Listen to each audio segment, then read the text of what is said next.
जिनिंगला आग लागून 10 लाख रुपयांचे नुकसान. चिखली येथील MIDC भागात घडली घटना. चिखली येथील MIDC मधील जय गुरु गणेश जिनिंगमध्ये 2 फेब्रुवारीच्या दुपारी 1:30 वाजण्याच्या सुमारास आग लागून लाखो रुपयांचे नुकसान झाल्याची प्राथमिक माहिती समोर आली आहे. चिखली MIDC मधील अभय जैन यांचे जय गुरु गणेश जिनिंग प्रेस हाऊसमध्ये कापसाच्या गाठी बनवण्याचे काम सुरू होते. या कामादरम्यान शॉर्ट सर्किट झाल्याने सदर जिनिंगमध्ये अचानक आगडोंब उसळला. यामध्ये गुरु गणेश जिनिंग व रोकडोबा जिनिंगमधील कापूस, सरकी तसेच संबंधित जिनिंगमधील मशिनरी आगीच्या भक्षस्थानी पडल्याने लाखोंचे नुकसान झाले आहे.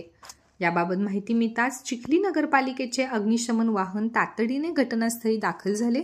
अग्निशमन दलाने वेळीच या आगीवर नियंत्रण मिळवल्याने मोठा अनर्थ टळला. मात्र या दुर्घटनेमध्ये कापसाच्या गठांसह यंत्रसामुग्रीचे 10 लाख रुपयांचे नुकसान झाले आहे.